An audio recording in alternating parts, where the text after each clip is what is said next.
Hi guys, അങ്ങനെ ശ്രുതിയുടെ ഇളയച്ചൻ എന്നുള്ള കളത്തരം ഇന്നത്തെ എപ്പിസോഡോടുകൂടി തകർന്നടിയുകയാണ്. സത്യത്തിൽ അത് ശ്രുതിയുടെ ഇളയച്ചനല്ലെന്നും ഇളയച്ചനായി അഭിനയിക്കാൻ ശ്രുതി ഉണ്ടാക്കിയ ഒരു കഥാപാത്രമാണെന്നുള്ള സത്യം തിരിച്ചറിയാണ് ചന്ദ്ര. ഇത് മനസ്സിലാക്കിയ ചന്ദ്രയ്ക്ക് ശ്രുതിയോട് തീർത്താ തീരാത്ത ദേഷ്യമായി മാറുകയാണ്. പിന്നീട് ചന്ദ്രയ്ക്ക് ചുറ്റിലുള്ളതൊന്നും ഓർമ്മയില്ല കേട്ടോ. അവിടെ വന്നിരിക്കുന്ന വ്യക്തികളെ പോലും സാരമാക്കാതെ ചന്ദ്ര ശ്രുതിയെ തിരിച്ചു മറിച്ചും തല്ലി. ഇത് കണ്ട രവിയും ശ്രുതിയും മനസ്സലിഞ്ഞ് സഹിക്കാൻ കഴിയാതെ അമ്മയെ പിടിച്ച് മാറ്റാൻ ശ്രമിക്കുന്നുണ്ട്. അതിനിടയിലെ നിയന്ത്രണം വിട്ടിട്ട് ശ്രുതിയുടെ കാരണം നോക്കി ഒരൊറ്റ അടി പൊട്ടിക്കാണ് ചന്ദ്ര. അപ്പൊ തന്നെ ശ്രുതിയുടെ ബോധം തന്നെ നഷ്ടപ്പെടുന്നുണ്ട് കേട്ടോ. ശ്രുതിയാണെങ്കിൽ അവിടെ പോയി ഒരൊറ്റ വീഴാണ്. ബീരാനിക്കയുടെ പെങ്ങളുടെ മകനാണ് കേട്ടോ അശോകന്റെ മകളെ വിവാഹം കഴിക്കുന്നത്. സത്യത്തിൽ ശ്രുതി ഇത് ഇളയച്ചന്റെ മുഖസാദൃശ്യമുള്ള മറ്റൊരു വ്യക്തിയാണെന്ന് എല്ലാവരെയും തെറ്റിദ്ധരിപ്പിക്കാൻ ശ്രമിച്ചെങ്കിലും സച്ചി അദ്ദേഹത്തിന്റെ മുഖത്തുള്ള മറുക് എല്ലാവരെയും കാണിച്ചു. മുൻപെടുത്ത ഇളയച്ചന്റെ കൂടെയുള്ള ഫോട്ടോയിലും അതേ മറുകുണ്ടെന്ന് എല്ലാവരെയും ബോധ്യപ്പെടുത്താണ്. അതോടുകൂടി അവിടെ നിൽക്കുന്ന എല്ലാവർക്കും ശ്രുതി കളിച്ച നാടകം മനസ്സിലാവുകയാണ്. ഓക്കെ, ഇനി അവിടെ നിന്ന് അങ്ങോട്ട് ശ്രുതിയുടെ കഷ്ടകാലം തുടങ്ങുകയാണ്. നമ്മൾ പ്രേക്ഷകർ കാണാൻ ആഗ്രഹിച്ച ത്രില്ലടിപ്പിക്കുന്ന എപ്പിസോഡുകളാണ് ഇനി മുതൽ വരാനിരിക്കുന്നത്. അപ്പൊ നമുക്ക് ഇളയച്ചനെ കയ്യോടെ പൊക്കുന്ന ഈ ഒരു ട്വിസ്റ്റ് നിറഞ്ഞ എപ്പിസോഡിലോട്ട് കിടക്കാം. ഈ എപ്പിസോഡിന്റെ തുടക്കം തന്നെ കാണിക്കുന്നത് എല്ലാവരും അശോകന്റെ മകളുടെ കല്യാണത്തിന് പോവാൻ വേണ്ടി ഒരുങ്ങുന്നതാണ്. രവി ആണെങ്കിൽ പെട്ടെന്ന് തന്നെ മാറ്റി ഒരുങ്ങി ഹാളിലോട്ട് വരുന്നുണ്ട് കേട്ടോ. ചന്ദ്രേ ഈ ചന്ദ്ര ഇത് എവിടെ പോയി കിടക്കുക? ഓ, എന്തിനാ രവിയേട്ട് ഇങ്ങനെ ബഹളം വെക്കുന്നത്? ഞാൻ സാരി ഉടുക്കുകയല്ലേ. ചന്ദ്രേ, നീ ഇപ്പോഴും സാരി ഉടുക്കുന്നതേ ഉള്ളൂ. സമയം ഇത്രയായെന്ന് നോക്ക്. അശോകനോട് നിന്നെയും കൂട്ടി നേരത്തെ തന്നെ ഞാൻ മണ്ഡപത്തിലോട്ട് എത്തിയേക്കാന്ന് പറഞ്ഞതാ. അവന് വാക്ക് കൊടുത്തിട്ടാ ഞാൻ ഇങ്ങോട്ട് പോകുന്നത്. അത് ശരി, അപ്പൊ എന്നോട് ചോദിക്കാതെ എന്നെയും കൂട്ടി നേരത്തെ കാലത്ത് എത്തിയേക്കാന്ന് വാക്കുകൊടുത്ത് വന്നേക്കാണല്ലേ. ചന്ദ്രേ, നിനക്കറിയാലോ, അശോകൻ എനിക്ക് പുറമേ നിന്നുള്ള ഒരാളല്ല. എന്റെ കൂടപ്പറപ്പിനെ പോലെയാ. അവന്റെ മകളുടെ കല്യാണത്തിന് ഞാൻ നേരം വൈകിട്ടാണോ ചെല്ലേണ്ടത്? ദേ രവിയേട്ടാ, അതിന് നിങ്ങൾക്ക് ഒറ്റയ്ക്കങ്ങ് പോയാ പോരെ. ഇവിടുന്ന് എല്ലാരും വരുന്നുണ്ടല്ലോ, സമയം പോലെ ഞാൻ അങ്ങോട്ട് എത്തിക്കോളാം. അത് പറ്റില്ല ചന്ദ്രേ, നിനക്കറിഞ്ഞൂടെ, നമ്മളുടെ മക്കളുടെ കല്യാണത്തിന് അശോകനും കുടുംബവും നേരത്തെ തന്നെ എത്തിയിട്ടുണ്ടായിരുന്നു. ഓ, ഇത് വലിയ കഷ്ടമാണല്ലോ. അപ്പോഴാണ് സച്ചി അങ്ങോട്ട് വരുന്നത്. അച്ഛനെ കണ്ട് സച്ചി ചോദിക്കുന്നുണ്ട്, അച്ഛൻ പോയില്ലേ? ഞാൻ എങ്ങനെ പോവാനാ സച്ചി? ഇവളെയും കൂട്ടിയല്ലേ എനിക്ക് മണ്ഡപത്തിലോട്ട് പോവാൻ പറ്റൂ. അത് ശരി, അപ്പൊ നിങ്ങളാണ് അച്ഛനെ ലേറ്റ് ആക്കുന്നത്. ഈ അമ്മയെ കാത്തിരുന്നാലേ അച്ഛന് മുഹൂർത്ത സമയത്ത് അങ്ങോട്ട് എത്താൻ പറ്റില്ല. അച്ഛനൊരു കാര്യം ചെയ്യ്, അമ്മയെ കൂട്ടാതെ നേരെ മണ്ഡപത്തിലോട്ട് പൊക്കോ. അതെങ്ങനെയാ സച്ചി ശരിയാവുക? നമ്മുടെ കല്യാണത്തിനൊക്കെ അവര് നേരത്തെ കാലത്ത് വന്നതല്ലേ. ഇതിപ്പോ ഞങ്ങൾ മാറ്റി ഒരുങ്ങുന്ന സമയമായല്ലോ. രേവതി ഒരുങ്ങിക്കൊണ്ടിരിക്കുക. കേട്ടല്ലോ ചന്ദ്രേ, നമ്മൾ പോണ്ട സമയമൊക്കെ കഴിഞ്ഞു. രേവേട്ട, നിങ്ങൾ സച്ചി പറഞ്ഞതുപോലെ ചെയ്യേ. രേവേട്ടൻ പൊയ്ക്കോ, ഞാൻ ഇവരുടെ കൂടെ വന്നോളാം. ചന്ദ്രേ, നീ എന്റെ ക്ഷമയെ പരീക്ഷിക്കരുത്. ഓ, നിങ്ങളുടെ ഒരു ക്ഷമ പറയുന്നേ കേട്ടാ തോന്നും വലിയ ഏതോ VIP കളുടെ കല്യാണത്തിനാ പോകുന്നതെന്ന്. സദ്യ കഴിക്കാനല്ലേ പോകുന്നത്? കഴിക്കുന്നത് വിലയിരുത്തിയിട്ടാണോ ഒരാളുടെ കല്യാണത്തിന് പോവേണ്ടത്? അശോകന് പുറമക്കാരനല്ല എനിക്ക്. അത് ഞാൻ നിന്നോട് പല തവണ പറഞ്ഞു കഴിഞ്ഞു ചന്ദ്രേ. അമ്മയ്ക്ക് ആത്മബന്ധവും സ്നേഹബന്ധവും എന്തിനു പറയണം, രക്തബന്ധം പോലും തിരിച്ചറിഞ്ഞൂടാ. അങ്ങനത്തെ അമ്മയോട് ഇതൊന്നും പറഞ്ഞിട്ട് കാര്യമില്ല അച്ഛാ. സച്ചി, എനിക്ക് രക്തബന്ധവും ആത്മബന്ധവും സ്നേഹബന്ധവും ഒക്കെ തിരിച്ചറിയാൻ പറ്റും. അതൊന്നും നീ എന്നെ കൂടുതൽ പഠിപ്പിക്കണ്ട. പിന്നെ അമ്മയ്ക്കതൊക്കെ എന്തായാലും നന്നായിട്ട് തിരിച്ചറിയാൻ പറ്റും. അതമ്മ തെളിയിച്ചിട്ടുണ്ടല്ലോ. അതുകൊണ്ടാണല്ലോ അമ്മയ്ക്ക് എന്നോട് ഇത്രയും സ്നേഹം, അമ്മയുടെ സ്വന്തം മകനായിട്ട്. ആ സമയത്ത് ചന്ദ്രയൊന്നും മിണ്ടുന്നില്ല കേട്ടോ. എന്തുപറ്റി? അമ്മയ്ക്കിപ്പോൾ ഒന്നും പറയാനില്ലേ? ഞാൻ പലപ്പോഴും ചോദിക്കണമെന്ന് കരുതിയതാ, ഞാൻ അമ്മയുടെ സ്വന്തം മകൻ തന്നെയാണോന്ന്. ഇത് കേട്ടപ്പോൾ രവിക്ക് വിഷമാവുന്നുണ്ട് കേട്ടോ. അപ്പൊ രവി പറയുന്നുണ്ട്, സച്ചി നിർത്ത്, ഇപ്പോൾ അശോകന്റെ കല്യാണത്തിന് പോകേണ്ട സമയമാണ്. ആ സമയത്ത് ഇങ്ങനെ അതും ഇതൊക്കെ പറഞ്ഞിട്ട് വെറുതെ സമയം കളയണ്ട. നമുക്കെല്ലാവർക്കും ഇറങ്ങാൻ നോക്കാം, ഒരുമിച്ചിറങ്ങാം. അച്ഛാ, ഞാൻ പറഞ്ഞത് തെറ്റാണെന്ന് എനിക്കറിയാം. ഞാനിവരുടെ സ്വന്തം മകനാണെന്ന് എനിക്കറിയാം. പക്ഷേ എന്നോട് മാത്രം എന്താ ഇവരിങ്ങനെ പക്ഷാഭേദം കാണിക്കുന്നതെന്ന് എനിക്ക് മനസ്സിലാവുന്നില്ല. സുധിയെയും ശ്രീകാന്തിനെയും ഇവർക്ക് വലിയ ഇഷ്ടമാണ്. പക്ഷേ എന്നെ മാത്രം ഇഷ്ടമല്ല അച്ഛാ. സച്ചി, അത് നീ ഇന്നലെ കാണുകയാണോ? ഇവളുടെ സ്വഭാവം നിനക്ക് അറിഞ്ഞൂടെ? നീ അതൊക്കെ വിടുമോനെ. എന്നാൽ ചന്ദ്രയാണെങ്കിൽ ഇതൊന്നും മൈൻഡ് ചെയ്യാതെ ഗോഷ്ടി കാണിക്കാനിട്ടോ. എന്നിട്ട് പറയുന്നുണ്ട്, നിന്റെ കയ്യിലിരിപ്പ് കൊണ്ടാ ഞാൻ നിന്നെ സ്നേഹിക്കാത്തത്. നിന്റെ കയ്യിലിരിപ്പ് എന്താണെന്ന് ഒന്ന് ആലോചിച്ച് നോക്കടാ. നീ ചെയ്യുന്നത് പോലെയുള്ള തെണ്ടിത്തരങ്ങളൊന്നും ഇവിടെ ആരും ചെയ്യില്ല. മദ്യപിച്ച് കള്ളം കുടിച്ച് കൂത്താടി എത്ര രാത്രിയാണ് നീ വീട്ടിലോട്ട് വന്നത്? അത് മാത്രമാണോ? പലപ്പോഴും മിക്ക രാത്രി നേരം വൈകിട്ട് കയറി വരും. പല ഗുണ്ടകളായിട്ട് തല്ലും പിടിയുണ്ടാക്കും. നീയൊക്കെ എങ്ങനെ എൻ്റെ വയറ്റിൽ വന്ന് പറഞ്ഞെന്ന് ഞാൻ പോലും ചിന്തിച്ചു പോയിട്ടുണ്ട്. അല്ല, ഞാൻ ഒരു കാര്യം ചോദിക്കട്ടെ, എങ്ങനെയൊക്കെ ഞാൻ എങ്ങനെയായി തീർന്നത്? നിങ്ങളൊരാൾ കാരണം. നിങ്ങൾ എനിക്ക് തരേണ്ട സ്നേഹം തരാത്തതുകൊണ്ട്. എന്നെ എൻ്റെ അച്ചമ്മയാ വളർത്തി വലുതാക്കിയത്, എനിക്ക് നല്ല പാഠങ്ങൾ പറഞ്ഞു തന്നത്. മദ്യപിച്ച് കൂത്താടി വീട്ടിലോട്ട് കയറി വന്ന് വീട്ടിലുള്ളവർക്കൊക്കെ ബുദ്ധിമുട്ടുണ്ടാക്കുന്നതാണല്ലോ നിന്നെ നിന്റെ അച്ചമ്മ പഠിപ്പിച്ചു വെച്ചേക്കുന്നത്. നിങ്ങളിപ്പോൾ എന്ത് വേണമെങ്കിലും പറഞ്ഞോ, പക്ഷെ ഞാൻ മദ്യപിക്കാൻ കാരണക്കാരി നിങ്ങൾ ഒറ്റ ഒരുത്തി തന്നെയാ. നിങ്ങളെന്നെ എന്ത് വേണമെങ്കിലും പറഞ്ഞോ. ചെറുപ്പം തൊട്ട് തന്നെ എന്നെ അച്ചമ്മയുടെ അടുത്താക്കി. അമ്മയുടെ ചൂരും സ്നേഹവും കിട്ടി വളരേണ്ട എന്നെ അച്ഛമ്മയുടെ അടുത്താക്കിയത് എന്തിനാ? പറയാനുണ്ടെങ്കിൽ പലതും പറയാനുണ്ട്, അതൊന്നും ഞാൻ പറയുന്നില്ല. അപ്പോൾ രവിയാണെങ്കിൽ വിഷമിച്ച് നിൽക്കുന്നത് കണ്ടപ്പോൾ സച്ചി പറയുന്നുണ്ട് കേട്ടോ. അച്ഛാ, ഞാൻ ഇനി ഒന്നും പറയുന്നില്ല. നമുക്ക് എന്തായാലും പോവാനിറങ്ങാം. അശോകനങ്ങൾ നമ്മളെല്ലാവരും കാത്തിരിക്കുകയായിരിക്കും. രേവതി, രേവതി. ആ സച്ചേട്ടാ, ഞാൻ റെഡിയായി. എന്നാൽ പിന്നെ ഇറങ്ങ്, നമുക്ക് പോവാം. അച്ഛാ, അച്ഛൻ വരാൻ നോക്ക്. ചന്ദ്രേ, നീ വരുന്നില്ലേ? ഓ, ഇത്രയൊക്കെ പറഞ്ഞിട്ട് അവൻ്റെ വണ്ടി ഞാൻ വരണോ? ചന്ദ്രേ, ശ്രുതിയും ശ്രുതിയും എപ്പോഴാണ് വരാമെന്ന് പറയാൻ പറ്റില്ല. അതുകൊണ്ട് നമുക്ക് സച്ചിയുടെയും രേവതിമോളുടെയും കൂടെ പോവാം. അതിന് എൻ്റെ പട്ടി വരും. നിങ്ങൾ തനിച്ചങ്ങ് പോയാൽ മതി. ഞാൻ ശ്രുതിയുടെ കൂടെ വരുന്നുള്ളൂ. അപ്പോഴാണ് ശ്രുതി അങ്ങോട്ട് വരുന്നത്. അതിനെന്തിനാ അമ്മ ഒരു തർക്കം? അമ്മയ്ക്ക് എൻ്റെ കൂടെ വരാലോ, എൻ്റെ കാറ് പുറത്തിരിക്കുന്നില്ലേ? എൻ്റെ ശ്രുതിമോൻ വന്നു. ഞാൻ എൻ്റെ ശ്രുതിയുടെ കൂടെ പൊയ്ക്കോളാം. നിങ്ങൾ നിങ്ങളുടെ പുന്നാര മകൻ്റെ കൂടെ പൊയ്ക്കോ. ആൻറ്റി, എന്നാൽ പിന്നെ നമുക്ക് ഇറങ്ങിയാലോ? ശരി മോളെ. അല്ല, ശ്രീകാന്ത് വർഷ എവിടെ പോയി ആൻറ്റി? ഓ, അവർ രാവിലെ തന്നെ മാറ്റി ഒരുങ്ങി വർഷയുടെ വീട്ടിൽ പോയി. അവിടെ നിന്ന് അടുത്ത മണ്ഡപം അവരവിടെ നിന്ന് അങ്ങോട്ട് എത്തിക്കോളാന്ന് പറഞ്ഞു. ഓ അങ്ങനെ, എന്നാൽ പിന്നെ ശ്രുതി നമുക്ക് ഇറങ്ങിയാലോ? ശരി. അങ്ങനെ എല്ലാവരും കൂടി വീടും പൂട്ടി പുറത്തോട്ട് ഇറങ്ങുന്നുണ്ട് കേട്ടോ. അങ്ങനെ സച്ചി കാർ എടുക്കുന്നതിന് മുന്നേ തന്നെ ശ്രുതി പോയിട്ട് ശ്രുതിയുടെ കാർ എടുക്കാന്. പിന്നിൽ ചന്ദ്രമതിയും മുന്നിൽ ശ്രുതിയും കയറി ഇരിക്കുന്നുണ്ട്. ശ്രുതി കാർ എടുത്തിട്ട് വേണം സച്ചിക്ക് കാർ എടുക്കാൻ. ശ്രുതി കാർ എടുക്കുന്നത് നോക്കി നിൽക്കാൻ കേട്ടോ സച്ചി. പക്ഷെ ശ്രുതി എത്ര ഓണാക്കാൻ ശ്രമിച്ചിട്ടും കാർ ഓണാവുന്നില്ല. കാറിന് ഒരനക്കും ഇല്ല കേട്ടോ. ഒരു 5 മിനിറ്റോളം സച്ചി കാത്തു നിന്ന്. അതിനുശേഷം സച്ചി കാറിൽ നിന്ന് പുറത്തിറങ്ങുന്നുണ്ട്. ഡാ, നിനക്കെന്താടാ കാർ ഓടിക്കാൻ അറിയില്ലേ? സച്ചി, നീ പോയി നിന്റെ കാര്യം നോക്ക്. ശ്രുതി, എന്താ പറ്റിയത്? അത് പിന്നെ എന്താണെന്ന് അറിയില്ല ശ്രുതി. കാറിന് എന്തോ പറ്റിയിട്ടുണ്ട്. ചിലപ്പോൾ കാറിൽ എണ്ണ തീർന്നിരിക്കുകയായിരിക്കും. എണ്ണ എടുത്ത് ഒഴുക്കി. കാറിൽ എണ്ണയില്ലായിട്ടല്ല, ഇത് വേറെന്തോ പ്രശ്നമാണെന്ന് തോന്നുന്നു ശ്രുതി. ഏത് സമയം നോക്കിയാലും ഈ കാറിന് 100 കൂട്ടം പ്രശ്നങ്ങളാ. അപ്പൊ സച്ചി പറയുന്നുണ്ട്, കാറിനെ കുറിച്ച് വ്യക്തമായി അറിയുന്നവരെ കൂടെ കൂട്ടി കൊണ്ടുപോയിട്ട് വേണം ഒരു കാറൊക്കെ എടുക്കാൻ. അല്ലാതെ ഇതുപോലെ 4 ലക്ഷം 5 ലക്ഷം കൊടുത്ത് തല്ലിപ്പൊളി കാർ എടുത്തോണ്ട് വരികയല്ല വേണ്ടത്. ഇതേ സച്ചി, എൻ്റെ വണ്ടിയെക്കുറിച്ച് അതും പറഞ്ഞാലുണ്ടല്ലോ, എൻ്റെ വണ്ടി അത്യാവശ്യം നല്ല വണ്ടിയൊക്കെ തന്നെയാ. എന്നാൽ പിന്നെ നീ ഒരു കാര്യം ചെയ്യ്, നിന്റെ വണ്ടി ഒന്ന് സൈഡിലോട്ട് ഒതുക്ക്. ഞാൻ എൻ്റെ വണ്ടി എടുത്തേ മണ്ഡപത്തിലോട്ട് പോട്ടെ. ഇനി നിന്ന സമയം വൈകും. ഞാൻ എന്ത് ചെയ്യാനാ? എൻ്റെ വണ്ടി തലയിലെടുത്ത് അപ്പുറത്തോട്ട് മാറ്റി വെക്കാൻ പറ്റുമോ? ഇത് ഓണാവണ്ടേ? അപ്പൊ ചന്ദ്രമതി പറയുന്നുണ്ട് കേട്ടോ. എടാ സുധി, ഇത് എത്രാമത്തെ തവണയാ നിന്റെ കാറ് കേട് വരുന്നത്? ഇതെന്തെങ്കിലും ഒന്ന് ചെയ്യ്, എന്നാലല്ലേ നമുക്ക് മണ്ഡപത്തിലോട്ട് എത്താൻ പറ്റൂ. അമ്മേ, ഇതങ്ങനെ പെട്ടെന്നൊന്നും ചെയ്യാൻ പറ്റുമെന്ന് തോന്നുന്നില്ല. നമുക്കൊരു കാര്യം ചെയ്താലോ? സച്ചിയുടെ കൂടെ പോവാം. സച്ചിയുടെ കൂടെ പോവാനോ? എൻ്റെ പട്ടി പോവും. എന്നാ പിന്നെ അമ്മ ഇവിടുന്ന് നടന്നോ. ഞാനും ശ്രുതിയും കൂടി സച്ചിയുടെ വണ്ടി പൊയ്ക്കോളാം. ശ്രുതി, എനിക്ക് നല്ല വിശപ്പുണ്ട്. അവിടെ എത്തിയിട്ട് വേണം സദ്യ കഴിക്കാൻ. നീ ഒന്ന് പെട്ടെന്ന് ഇറങ്ങി.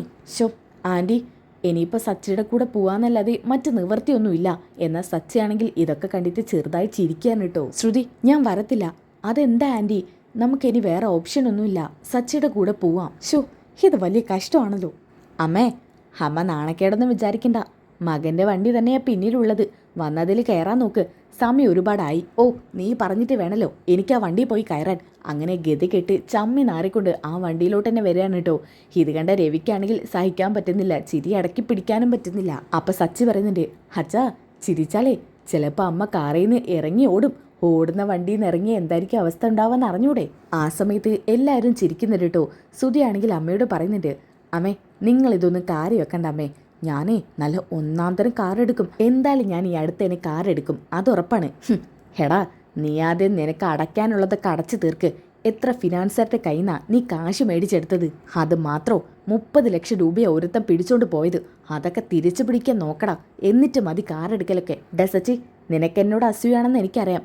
ഞാൻ നല്ല കാർ എടുക്കുന്നതിലുള്ള നല്ല മുഴുത്ത അസൂയ. നിന്റെ സെക്കൻഡ് ഹാൻഡ് കാറ് പോലെ പാട്ട കാറല്ല ഞാൻ എടുക്കാൻ പോകുന്നത്. നല്ല 1-ാം തരം ഫസ്റ്റ് സ്റ്റാൻഡേർഡ് കാറാ. മതിയടാ, നിർത്ത് നിന്റെ പൊങ്ങച്ചം. അപ്പം രവി പറയുന്നുണ്ട്, ഒന്ന് നിർത്തിക്കേ. എവിടെ ചെന്നാലും പ്രശ്നമാണല്ലോ നിങ്ങളെല്ലാവരും. ഒന്ന് മിണ്ടാതിരിക്കുക. അല്പസമയം ചെവിക്ക് കുറച്ച് റെസ്റ്റ് താ. അങ്ങനെ എല്ലാവരും മിണ്ടാതിരിക്കുന്നുണ്ട്. അങ്ങനെ കുറച്ച് സമയത്തിന് ശേഷം മണ്ഡപം എത്തിയിട്ടുണ്ട് കേട്ടോ. അച്ഛാ, മണ്ഡപം എത്തി. ആ സമയത്താണ് നമ്മളെ ബീരാനിക്കയുടെ എൻട്രി കാണിക്കുന്നത് കേട്ടോ. ബീരാനിക്കയാണെങ്കിൽ ഫുഡ് കൊടുക്കുന്ന സ്ഥലത്ത് നിന്ന് അകത്തോട്ട് കയറി വരുന്നുണ്ട്. അപ്പോഴാണ് അവിടെ അശോകനെ കാണുന്നത്. ബീരാനി, നിങ്ങളെന്താ ഇവിടെ നിൽക്കുന്നത്? നിങ്ങൾ അങ്ങോട്ട് ചെല്ലേ. അത് പിന്നെ ഈ കാറ്ററിങ്ങിന്റെ മേൽനോട്ടം എൻ്റെ കീഴിലാണല്ലോ. അതുകൊണ്ട് ഇടയ്ക്ക് ഞാൻ അങ്ങോട്ടൊന്ന് ചെല്ലണം. അപ്പം പിന്നെ അവിടെ ചുറ്റിപ്പറ്റി നിൽക്കുക. ഇവിടെ ആവുമ്പോൾ നിങ്ങളൊക്കെ ഉണ്ടല്ലോ. എന്നാലും അത് പറഞ്ഞാൽ പറ്റില്ല. എൻ്റെ സുഹൃത്തുക്കളും ബന്ധുക്കളൊക്കെ ഇപ്പോൾ വരും. നിങ്ങളെ എനിക്ക് അവർക്ക് പരിചയപ്പെടുത്തി കൊടുക്കണം. ഫെബിന് അച്ഛനില്ലാത്തതുകൊണ്ട് മാമനായ നിങ്ങളെ വേണം എനിക്ക് എല്ലാവർക്കും പരിചയപ്പെടുത്തി കൊടുക്കാൻ. നിങ്ങൾ അങ്ങോട്ട് വാ. അശോക, ഞാൻ അങ്ങോട്ട് വരണോ? വരണം. ഇങ്ങോട്ട് വന്നേ. ഇതും പറഞ്ഞുകൊണ്ട് അശോകനാണെന്നുണ്ടെങ്കിൽ അയാളുടെ കൈയും പിടിച്ച് വലിച്ചു കൊണ്ടുപോകാൻ നോക്കാൻ കേട്ടോ. ആ സമയത്താണ് നമ്മുടെ രവിയുടെയും ഫാമിലിയുടെ എൻട്രി. അവർ മണ്ഡപത്തിലോട്ട് വരുന്നത് കണ്ടപ്പോൾ തന്നെ അശോകൻ പറയുന്നുണ്ട്, ആഹാ ഇതാരൊക്കെയാ, ഇപ്പോഴാണ് വരുന്നത്, ഞാൻ ശരിയാക്കി കൊടുക്കാം. ഇത് പറഞ്ഞുകൊടുക്കുന്ന സമയത്താണ് കേട്ടോ ബീരാണിക്ക് അവരെ ശ്രദ്ധിക്കുന്നത്. ഇത് കണ്ടപ്പോൾ തന്നെ ബീരാണിക്ക് ഞെട്ടുന്നുണ്ട്, അതായത് സച്ചിയെയും രവിയും ഒക്കെ കണ്ടപ്പോൾ. പടച്ചോനെ ചതിച്ചോ? ബീരാൻ വല്ലതും പറഞ്ഞോ? ഏയ് ഒന്നുമില്ല അശോക. അല്ല, പടച്ചോനെന്ന് വിളിക്കുന്നത് പോലെ ഞാൻ കേട്ടു, അതാ ചോദിച്ചത്. അതെ, ഞാനിങ്ങനെ പടച്ചോനേന്ന് ഇടയ്ക്ക് വിളിക്കും. കല്യാണമൊക്കെ റാഹത്തായിട്ട് നടക്കണം. അപ്പം പിന്നെ ഇടയ്ക്കിങ്ങനെ പടച്ചോനെ വിളിച്ചോണ്ടിരിക്കും, അതൊരു സുഖമാണ്. ഓ അങ്ങനെ, അത് നല്ലത് തന്നെയാ. എല്ലാ കാര്യത്തിനും തുടക്കത്തിൽ ഈശ്വരനെ കൂട്ടിപ്പിടിക്കുന്നത് എന്തുകൊണ്ടും നല്ലതാ. ബീരാനെ, ഞാൻ നിനക്ക് എൻ്റെ സുഹൃത്തിനൊന്ന് പരിചയപ്പെടുത്താം. അല്ല, അത് നിങ്ങളുടെ ആരെങ്കിലും ആണോ? അതെന്ത് ചോദ്യമാണ്? അത് രവിയല്ലേ? രവി എൻ്റെ സുഹൃത്താ. സുഹൃത്തെന്ന് വെച്ചാലേ എൻ്റെ കൂടപ്പിറപ്പിനെ പോലെയാവൻ. ചതിച്ചല്ലോ പടച്ചോനെ, ഈ തിരിച്ചടി എനിക്ക് വേണമായിരുന്നു. അല്ല, ബീരാൻ എന്തെങ്കിലും പറഞ്ഞോ? പറഞ്ഞു. അതെ, എനിക്ക് കാറ്ററിംഗുകാരെടുത്ത് ഒന്ന് പോയിട്ട് പെട്ടെന്ന് വരണം. ഞാനിതേ ഇപ്പം വരാം. അവരോടൊരു കാര്യം പറയാൻ മറന്നു. അത് പറ്റത്തില്ല. ഇപ്പം എന്തായാലും അവരെ ചെന്ന് പരിചയപ്പെടണം. അയ്യോ, എനിക്ക് ഈ കാര്യം അവിടെ ചെന്ന് പറഞ്ഞേ പറ്റൂ. ഞാനിതേ ഇപ്പം പോയിട്ട് പെട്ടെന്ന് തന്നെ ഇങ്ങോട്ട് വരാം. എന്തായാലും പരിചയപ്പെട്ടിട്ട് പോവാം. അവരെന്തായാലും ഇങ്ങോട്ട് എത്തിയല്ലോ. അയ്യോ, അതൊന്നും പറഞ്ഞിട്ട് കാര്യമില്ല. ഞാൻ എന്തായാലും ഇവിടെ തന്നെ ഉണ്ടല്ലോ. നമുക്ക് ഇനിയും പരിചയപ്പെടാൻ സമയമില്ലേ. ഇത് ഞാൻ പോയി പറഞ്ഞിട്ട് ഇപ്പം വന്നേക്കാം. ഇതും പറഞ്ഞിട്ട് അവിടെ നോടി പോവാണ്ട് ബീരാനിക്ക. ഇങ്ങേരെന്ത് മനുഷ്യനാ. ഫെബിൻ്റെ അച്ഛനില്ലാത്ത സ്ഥിതിക്ക് ഇങ്ങേരെ പരിചയപ്പെടുത്തി കൊടുക്കാമെന്ന് കരുതി. ഇനിയിപ്പോൾ അത് പറ്റില്ല. എന്തായാലും ഇവിടെ ഉണ്ടല്ലോ, സാവകാശം പരിചയപ്പെടുത്തി കൊടുക്കാം. ഹെടോ അശോക. അശോകൻ, നീ ഇനി എന്നെ അങ്ങനെ വിളിക്കണ്ട. അതെന്തു പറ്റി? എടോ രവി, നിന്റെ മക്കളുടെ കല്യാണത്തിന് ഞാൻ ഇപ്പോഴാണോ കയറി വന്നിരിക്കുന്നത്? അത് പിന്നെ കുറച്ച് തിരക്കുണ്ടായിപ്പോയി. നീ ഇത് പറയുന്ന എനിക്ക് മുമ്പേ അറിയായിരുന്നു. അതുകൊണ്ടാണ് ഞാൻ നേരത്തെ തന്നെ ചന്ദ്രയെ കൂട്ടി നിന്നോട് നേരത്തെ വരാൻ പറഞ്ഞത്. അത് പിന്നെ അശോക, ഇറങ്ങാൻ നിൽക്കുമ്പോഴാണ് സുധിയുടെ വണ്ടി പഞ്ചറായത്. അപ്പം പിന്നെ നമ്മളെല്ലാവരും കൂടി സച്ചിയുടെ വണ്ടിയിൽ ഇങ്ങോട്ട് പോരുമായിരുന്നു. നല്ലൊരു ദിവസമായിട്ടേ ഞാനൊന്നും പറയുന്നില്ല. എല്ലാവരും അങ്ങോട്ട് ഇരുന്നാട്ടെ. ചന്ദ്രേ, അങ്ങോട്ടിരിക്കും. ചന്ദ്രയാണെങ്കിൽ ഒരു പുച്ഛഭാവത്തോടു കൂടി അവിടെ പോയിട്ട് ഇരിക്കുന്നുണ്ട് കേട്ടോ. ഓക്കെ, ഇനി അതൊക്കെ കഴിഞ്ഞിട്ട് കാണിക്കുന്നത് ശ്രുതിയും ശ്രുതിയാണ്. ശ്രുതി, നല്ല മട്ടൻ്റെ സ്മെല്ല് വരുന്നുണ്ട്. ഇവിടെ ചിലപ്പോൾ നോൺ വെജ് ഉണ്ടായിരിക്കും അല്ലേ ശ്രുതി? മണം കേട്ടിട്ട് തോന്നുന്നുണ്ട് എന്തോ നോൺ വെജ് ഉണ്ടെന്ന്. എന്തൊരു വിശപ്പാണെന്നറിയോ. ഇവിടെയാണെങ്കിൽ ഭക്ഷണം കഴിക്കാൻ ആളുകൾ തടിച്ചുകൂടി നിൽക്കുക. ശ്രുതി, നിനക്കെപ്പോഴും കഴിക്കുന്ന ചിന്ത മാത്രമേ ഉള്ളൂ. അതെ, കല്യാണത്തിന് വരുന്നത് കഴിക്കാൻ വേണ്ടിയാ. നീ ശ്രദ്ധിച്ചിട്ടില്ലേ? എല്ലാവരും വന്ന് കഴിച്ചതിന് ശേഷം അപ്പം തന്നെ യാത്രയും പറഞ്ഞു പോകുന്നത് എന്തുകൊണ്ടാ? കഴിക്കാൻ വേണ്ടി എല്ലാവരും വരുന്നത്. ദേ, ഞാനൊന്നും പറയുന്നില്ല, എന്നെ കൊണ്ട് വല്ലതും പറയിപ്പിക്കണ്ട. അപ്പം രേവതി പറയുന്നുണ്ട്, സച്ചേട്ടാ, നിങ്ങളുടെ ഏട്ടൻ തുടങ്ങി വിശപ്പിൻ്റെ വിളി. അവനെ എത്ര കിട്ടിയാലും ഫുഡ് കാണാത്ത പോലെയാ. അല്ല സച്ചേട്ടാ, ഇങ്ങനെ മാത്രം എന്താ ഇത്ര ഡിഫറെൻ്റ് ആയി പോയത്? അതാലോചിച്ചിട്ട് എനിക്കും മനസ്സിലാകുന്നില്ല. ഇവനെ ദത്തെടുത്താണെന്നാ തോന്നുന്നത്. അത് ശരിയാ, പറയാൻ പറ്റത്തില്ല. രേവതി, നമുക്കേ അവിടെ പോയിട്ട് 1-2 ഫോട്ടോസ് എടുത്താലോ? നീ വാ. ഫോട്ടോസ് എടുക്കണം സച്ചേട്ടാ. വേണം, എന്തായാലും വേണം.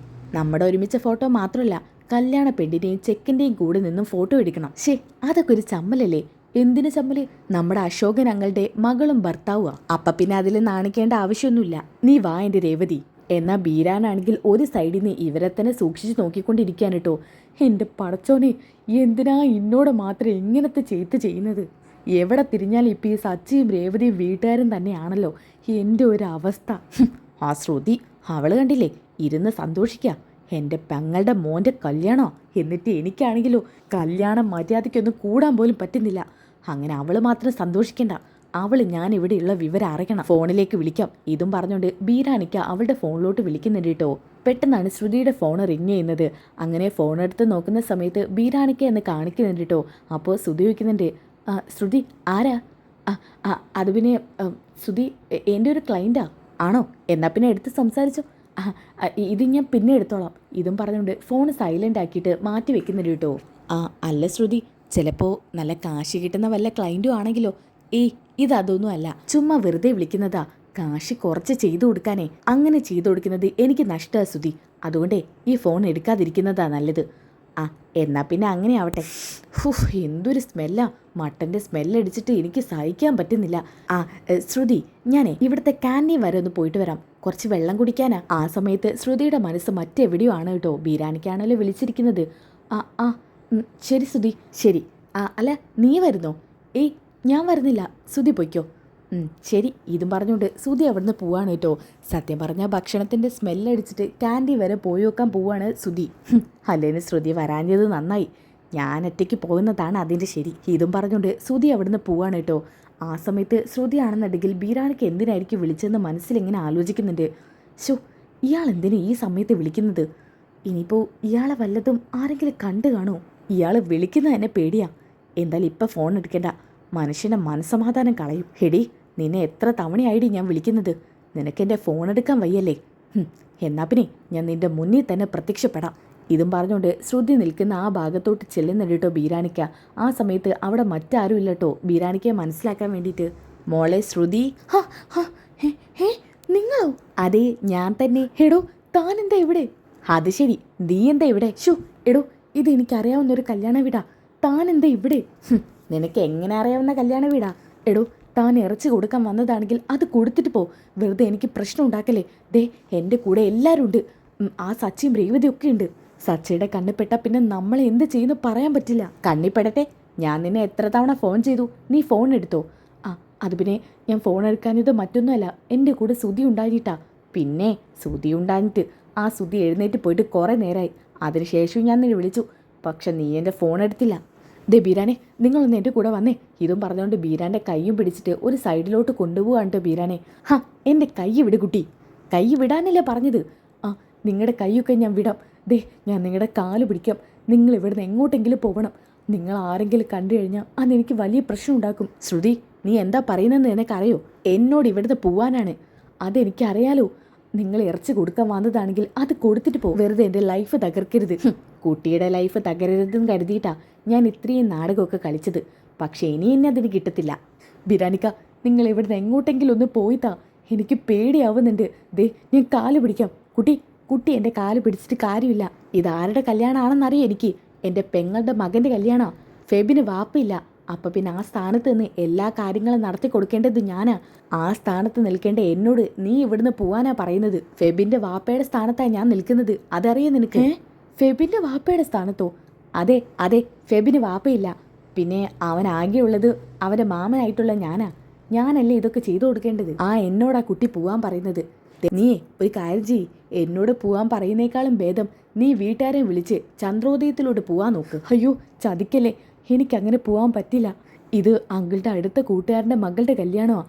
അതിന് എല്ലാം കൂടിയിട്ടേ പോകാൻ പറ്റത്തുള്ളൂന്നോ പറഞ്ഞത്. അതിന് ഞാൻ എന്താക്കണം? അച്ഛൻ്റെ സ്ഥാനത്ത് നിന്ന് എല്ലാ കാര്യങ്ങളും നടത്തി കൊടുക്കുന്ന ഞാൻ ഇവിടെ നിന്ന് മാറി നിൽക്കണോ? ഒന്ന് പോകച്ചേ, എന്നെ അതിനൊന്നും കിട്ടത്തില്ല. നീയേ എന്താന്ന് വെച്ചാ ചെയ്യ്, വരുന്നെടുത്ത് വെച്ച് കാണാം. അല്ല പിന്നെ എത്ര കാലം എന്ന് വെച്ചിട്ടാ ഇങ്ങനെ പേടിച്ച് മനസ്സമാധാനം ഇല്ലാതെ ജീവിക്കുക. ഇതും പറഞ്ഞുകൊണ്ട് ബീനാനിക്ക് അവിടുന്ന് ദേഷ്യം പിടിച്ച് പോവാണ് കേട്ടോ. ഈശ്വര, ഇനി എന്തൊക്കെ സംഭവിക്കുക? സച്ചിയുടെയും രേവതിയുടെയും കണ്ണിൽ അയാളെ പേടുമല്ലോ. ഞാൻ ഇനി എന്താ ചെയ്യുക? ഒരു കാര്യം ചെയ്യാം, മീര ഒന്ന് വിളിച്ചു നോക്കാം. ഇതും പറഞ്ഞുകൊണ്ട് മീരയ്ക്ക് ഫോൺ ചെയ്യാൻ കേട്ടോ. ഹലോ, മീരെ, ഞാനാ ശ്രുതി. അതെനിക്ക് മനസ്സിലായി. എന്താ കാര്യം? എടി, ഞാൻ ഈ കല്യാണത്തിന് വന്നപ്പോഴേ ഇവിടെ ബീരാനിക്കയുണ്ട്. ബീരാനിക്കയോ? ബീരാനിക്കയുടെ പെങ്ങളുടെ മകൻ്റെ കല്യാണമാണത്രേ. അല്ല, അതിന് നീ അശോകൻ അങ്ങളുടെ മകളുടെ കല്യാണത്തിനല്ലേ പോയത്? അവരും ഇവരും തമ്മിൽ എന്താ ബന്ധം? അവർ ലവ് മാരേജാ, രണ്ട് മതക്കാരാ. ദേ, നീ ആ ബീരാനിക്കയെ വിളിച്ച് എങ്ങനെയെങ്കിലും ഇങ്ങോട്ട് വരാൻ പറ. എങ്ങോട്ട് വരാൻ പറയാൻ? നീ നിൻ്റെ വീട്ടിലോട്ട് തൽക്കാലം വിളിക്ക്. ദേ, എനിക്കതിനൊന്നും പറ്റത്തില്ല. എൻ്റെ മീരെ, ഞാൻ നിൻ്റെ കാല് പിടിക്കാം. നീ എനിക്ക് വേണ്ടി എന്തെങ്കിലും ഒന്ന് ചെയ്യും. ഇത് വലിയ കഷ്ടമാണല്ലോ. ഞാനൊരു കാര്യം ചെയ്യാം, ബീരാനിക്കയെ വിളിച്ച് എന്തെങ്കിലും പറഞ്ഞു നോക്കാം. നീ എന്തെങ്കിലും പറഞ്ഞാൽ പോരാ, എങ്ങനെയെങ്കിലും അയാൾ ഇവിടുന്ന് ഒഴിവാക്കി തരണം. ഞാൻ ശ്രമിക്കാം. ശരി. ഇതും പറഞ്ഞുകൊണ്ട് ഫോൺ വെക്കുന്നുണ്ട് കേട്ടോ. അതൊക്കെ കഴിഞ്ഞിട്ട് മീര ബീരാനിക്കയെ വിളിക്കുന്നുണ്ട്. എന്നാൽ ബീരാനിക്ക് ഇത് കണ്ടപ്പോൾ തന്നെ മനസ്സിലാക്കുന്നുണ്ട് കാര്യങ്ങളൊക്കെ. ബീരാനിക്ക ഫോൺ എടുക്കുന്നത് പോലും ഇല്ല. ഇയാളെ ഫോൺ എടുക്കുന്നില്ലല്ലോ. ഇനിയിപ്പോൾ എന്താ ചെയ്യുക? ഇതും ആലോചിച്ചിരിക്കുകയാണ് കേട്ടോ മീര. ഓക്കെ, ഇനി അതൊക്കെ കഴിഞ്ഞിട്ട് കാണിക്കുന്നത് ഫെബിനെയും വധുവിനെയാണ് കേട്ടോ. അങ്ങനെ ഫെബിൻ വധുവിനോട് പറയുന്നുണ്ട്, വീണേ, അതാണ് എൻ്റെ അമ്മാവൻ ബീരാനിക്ക. ഇതാണോ ബീരാനിക്ക? അതെ. അമ്മാവാ, ഇങ്ങോട്ട് വാ. എന്ത്? ഞാൻ അങ്ങോട്ട് വരണോ? ഇങ്ങോട്ട് വാ. സച്ചിൻ്റെ രേവതിയൊന്നും കണ്ണുപ്പെടാതിരുന്നാൽ മതിയായിരുന്നു. ഇതും പറഞ്ഞുകൊണ്ട് സകല ദൈവങ്ങളെ വിളിച്ചുകൊണ്ടാണ് കേട്ടോ ബീരാൻ അവരുടെ അടുത്തോട്ട് പോകുന്നത്. ചിരിച്ചുകൊണ്ടാണ് പോകുന്നത്. ആ സമയത്താണ് കേട്ടോ സച്ചി ഇങ്ങനെ ഞെട്ടലോടെ ബീരാനിക്കയെ നോക്കുന്നത്. ഇത് കണ്ട രേവതിയും ബീരാനിക്കയെ ശ്രദ്ധിക്കാൻ കേട്ടോ. ഇത് ശ്രുതിയുടെ ഇളച്ചനല്ലേ? സച്ചിയേട്ടാ, ഇത് ശ്രുതിയുടെ ഇളച്ചനല്ലേ? ഇത് ശ്രുതിയുടെ ഇളച്ചനല്ലേ? അതേനല്ലേ സച്ചേട്ടാ ഞാനും ചോദിച്ചത്, ഇത് ശ്രുതിയുടെ ഇളയച്ചനല്ലേന്ന്. ഹാ അതെ സച്ചേട്ടാ, എന്താ ഇത്, ബോധം പോയോ? രവതി, ഇപ്പോൾ എല്ലാ കള്ളങ്ങളും വെളിച്ചത്തായില്ലേ. ഇയാൾ അവള് വാടകയ്ക്ക് ഇറക്കിയതാണെന്ന് ഇപ്പൊ ബോധ്യപ്പെട്ടില്ലേ? ഒന്നും ബോധ്യപ്പെട്ടിട്ടില്ല. അയാൾ ഇവിടെ എങ്ങനെയാ വന്നതെന്ന് ആദ്യം അറിയണ്ടേ. ദേ സച്ചേട്ടൻ വന്നേ. ചിലപ്പോൾ ശ്രുതി വിളിച്ചിട്ടാണെങ്കിലോ വന്നത്, ഇളയച്ചന് ചിലപ്പോൾ കല്യാണം വിളിച്ചിട്ടുണ്ടെങ്കിലോ. എൻ്റെ അച്ഛനും അമ്മയൊക്കെ വിളിച്ചിട്ടുണ്ടല്ലോ. അതുപോലെ പറയാൻ പറ്റില്ല, നമുക്ക് അങ്ങോട്ട് ചെല്ലാം. ഇതും പറഞ്ഞുകൊണ്ട് സച്ചിയും രേവതിയും അങ്ങോട്ട് ചെല്ലാനിട്ടോ സംശയത്തോടെ. അപ്പൊ രേവതി പറയുന്നുണ്ട്, സച്ചേട്ടാ എനിക്ക് എന്തൊക്കെയോ വശപ്പശക്ക് തോന്നുന്നുണ്ട്. എന്തായാലും നമുക്കത് കണ്ടുപിടിക്കാം. അപ്പോഴാണ് ഫെബിനെയും വധുവിനെയും കാണിക്കുന്നത്. വധുവിനോട് ഫെബി പറയുന്നുണ്ട് കേട്ടോ, വീണേ നമുക്ക് അമ്മാവൻ്റെ അനുഗ്രഹം മേടിക്കാം. ഇതും പറഞ്ഞുകൊണ്ട് അവർ അനുഗ്രഹം മേടിക്കുന്നുണ്ട് കേട്ടോ. അമ്മാവനാണെങ്കിൽ അനുഗ്രഹം കൊടുക്കുന്നുണ്ട്.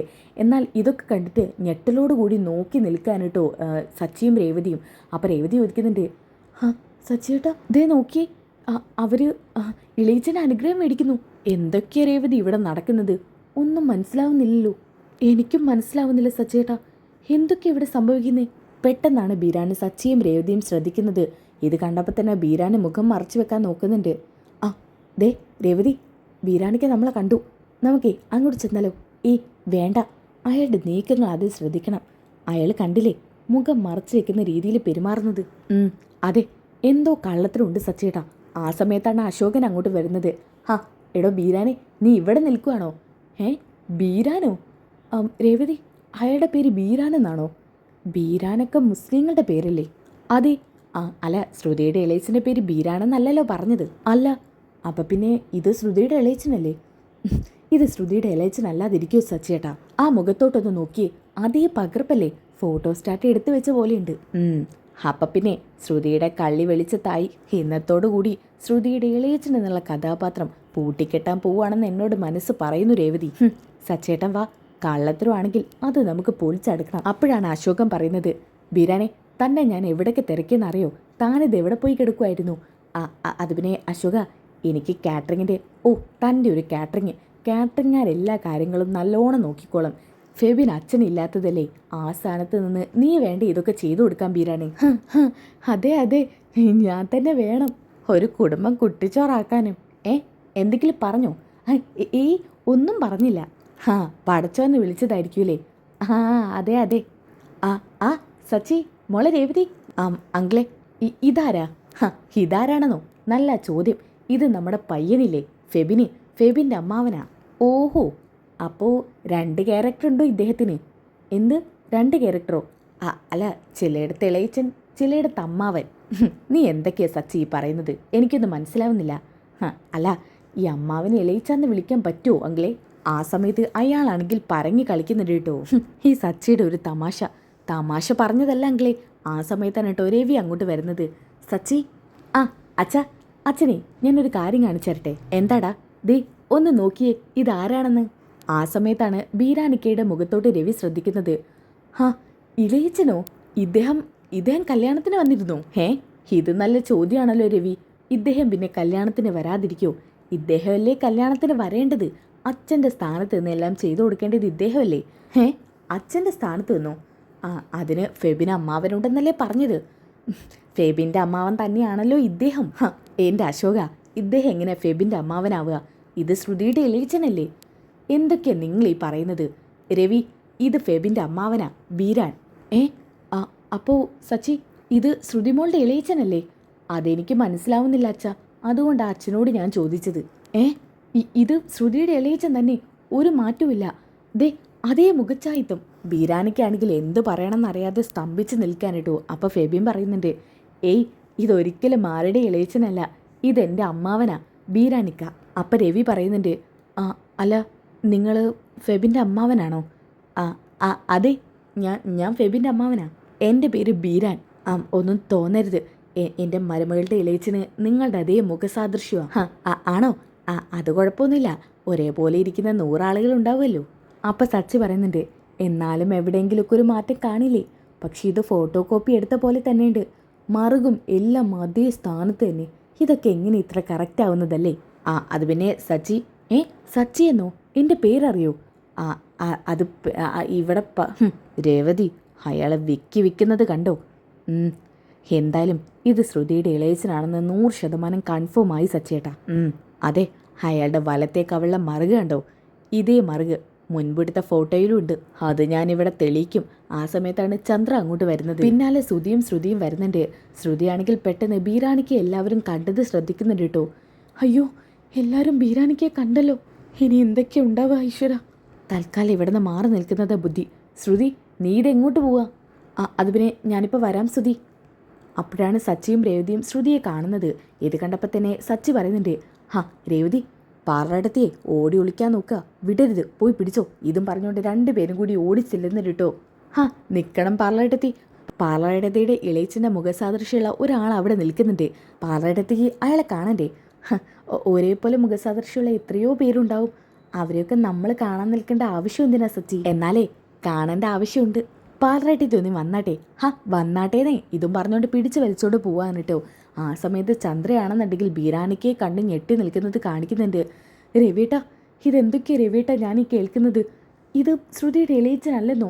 വിശ്വസിക്കാൻ പറ്റുന്നില്ല.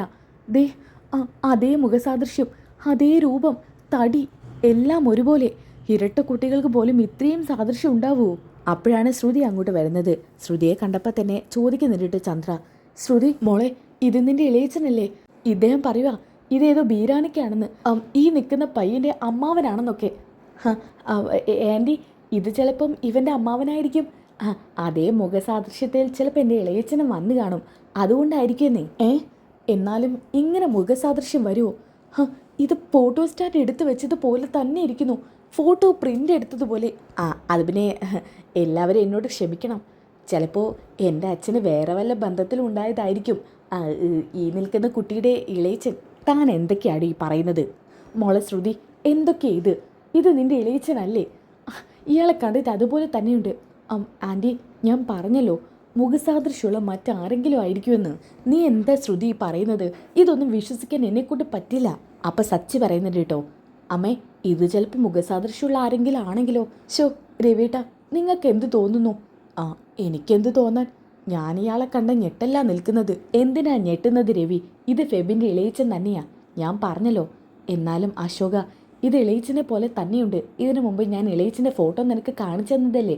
ശ്രുതിമോളുടെ മലേഷ്യക്കാരൻ ഇളയച്ചനെ കുറിച്ച് നീ എനിക്ക് എപ്പോഴോ കാണിച്ചു തന്നിരുന്നു. പക്ഷെ അതൊന്നും എനിക്കിപ്പോൾ ഓർമ്മയില്ല. ഇതെന്തായാലും ഫെബിൻ്റെ അമ്മാവൻ തന്നെയാ, അതെനിക്ക് 100% ഉറപ്പുണ്ട്.